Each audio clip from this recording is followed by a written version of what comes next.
Her body was still warm when they wheeled her in, a young officer in uniform, her badge shining under the cold hospital lights. Doctors rushed, machines beeped, but every second felt heavier, slower. In the corner, behind handcuffs and silence, a prisoner watched, eyes filled not with judgment, but with something no one else saw. And in just a moment, his quiet voice would change everything they thought they knew about mercy. Have you ever seen kindness come from where you least expected it? Tell us in the comments.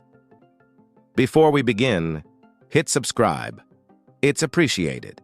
It was just another morning for Officer Maria Torres. She tied her dark hair into a tight bun, pinned her badge, and glanced once in the mirror. Her reflection showed strength. But behind her steady eyes there was a tiredness she never spoke about. Being one of the few female officers in her small southern town wasn't easy. Every day she fought to prove she belonged, not just in uniform, but in a world that often looked past people like her. The station buzzed with chatter and coffee cups. Her partner joked about the day ahead while she quietly checked the files for the prisoner transfer.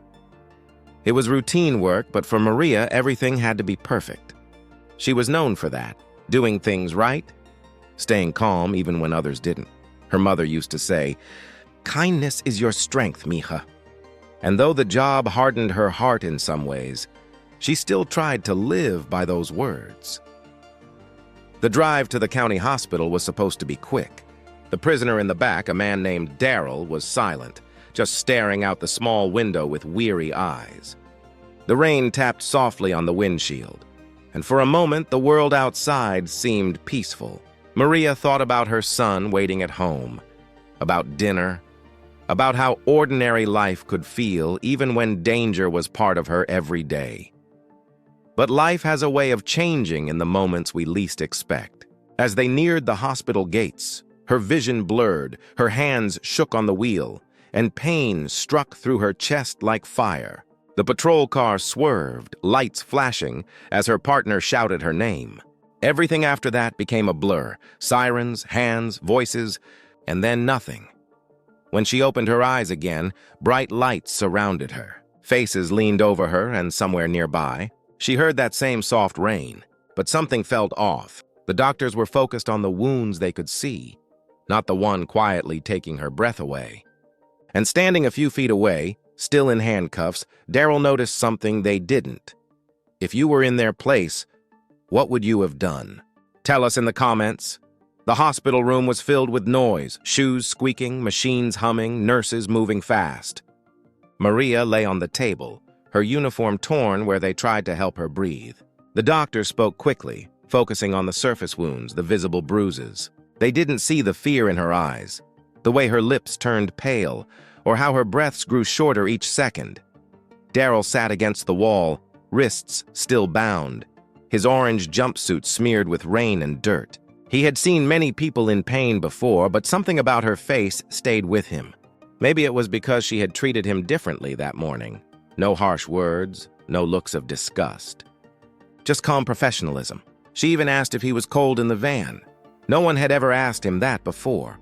He watched the doctors rush, calling out numbers he didn't understand. But then his eyes caught something. A faint twitch under her uniform collar, a small discoloration spreading near her neck. He had seen that once before, years ago, when his sister collapsed at home. The same look, the same fading pulse. It wasn't just an injury. It was something deeper, something the doctors were missing. His heart raced. He tried to speak, but no one listened. A guard told him to stay quiet. Still, he couldn't. He kept watching, her chest rising unevenly, the color draining from her face. He whispered to himself, "She's not breathing right. It's not her wounds." One of the doctors stepped aside to grab equipment, and that's when Daryl spoke louder, his voice shaking. He said he thought she might be having an allergic reaction, not a heart attack or trauma like they assumed. The guard rolled his eyes. But then one of the nurses hesitated. She glanced at Maria's file, and her expression changed. A half-eaten protein bar had fallen from Maria's vest pocket earlier. Peanut-based. The nurse froze. She remembered Maria's medical alert bracelet that said severe peanut allergy. The room turned still for a split second. Then chaos erupted again. Shots of adrenaline, epinephrine pens, shouted commands. The guards didn't understand what was happening, but Daryl did. He closed his eyes and whispered, "Please, God, let them see what I saw." Minutes passed like hours. The machine beeped once, then again, steadier this time. The nurse looked up, tears in her eyes. Maria's pulse was weak, but it was there. In that crowded room, no one spoke to Daryl, no one thanked him. But he didn't care. He just stared at her. The woman who treated him with simple respect, now breathing again because he refused to look away. As the doctors worked to stabilize her, Daryl leaned back, his wrists still tied. He felt something heavy in his chest. Not guilt this time, not anger, but a strange, quiet peace. He wondered how often the world missed what was right in front of it. People's pain, their worth, their humanity, just because of who they were. Have you ever carried pain in silence, hoping one day someone would truly see you? Tell us in the comments. For a long moment, the world seemed to hold its breath. The room was quieter now, the loud panic replaced by slow, careful movements. Maria's face was pale, but her chest rose with each fragile breath. Daryl watched as the doctors and nurses finally realized what had almost been missed. One of the nurses looked at the handcuffed man, her eyes full of something new. Not pity, not fear, but understanding. Still, no one spoke to him. They didn't know what to say. He had just saved the life of a woman who, hours ago, was assigned to guard him. Maria lay there, her mind drifting between light and dark. Somewhere deep in that haze, she remembered his voice, soft, almost pleading. She couldn't recall the words, but she remembered how it made her feel, seen. When she finally opened her eyes again, the first thing she noticed wasn't the doctors, but him, sitting quietly near the door, hands cuffed, staring down. In that moment, something shifted inside her. This man, a prisoner, someone society told her to fear, had noticed what trained professionals had not. He saw her, not as a badge, not as a symbol, but as a person. She wanted to speak, to say thank you, but her throat was dry, her lips barely moved. Still, their eyes met, and for a heartbeat it was enough.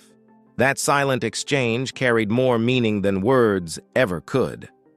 The head doctor finally approached Daryl, his face tight with pride and discomfort. He muttered that Daryl's observation might have helped, then turned away quickly. No one applauded, no one wrote it down, but Maria did not forget. The next morning, when her breathing was steady, she asked to see the man who had noticed what everyone missed.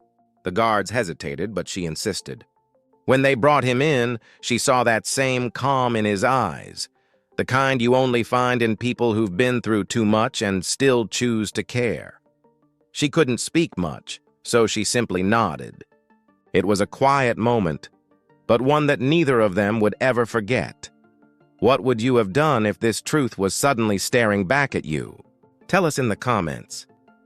Days passed, and Maria slowly recovered. The doctors called it a miracle, but she knew it wasn't just medicine. It was awareness, compassion, and the courage of a man everyone else had already judged.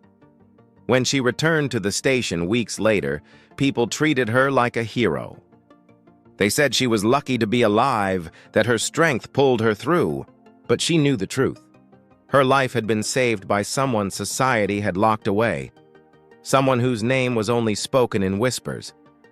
Maria began to see the world differently after that. Every glance, every assumption, every label people threw at others, it all carried weight now. She noticed how easily people were dismissed, how their worth was measured by uniforms, skin color, or past mistakes. So she started small. When she visited the local prison again to deliver paperwork, she asked if she could speak to Daryl. They let her, though they looked confused. She told him the words she hadn't been able to say before. "You saved me." Her voice cracked as she said it, but he only smiled, shaking his head. "You just saw me," he replied softly. That moment stayed with her. From then on, she treated every call, every arrest, every stranger with a new kind of attention. Not just for what she saw on the surface, but for what might be hidden underneath. people began to notice the change in her. She listened more, spoke softer, and often stood up for those no one else would. Some called her too kind for the job. But Maria didn't mind. Kindness had once been her weakness. Now it was her strength. And Daryl? He was transferred months later. Maria never saw him again, but she carried his lesson wherever she went, that humanity can come from the most unexpected places. She would tell her son sometimes, "Don't judge people by what the world says they are. Look for what others don't see, because that's what saved her. Not luck, not rank, but simple compassion." What part of this story stayed with you the most? Tell us in the comments, show some love with a like, and subscribe to stay inspired.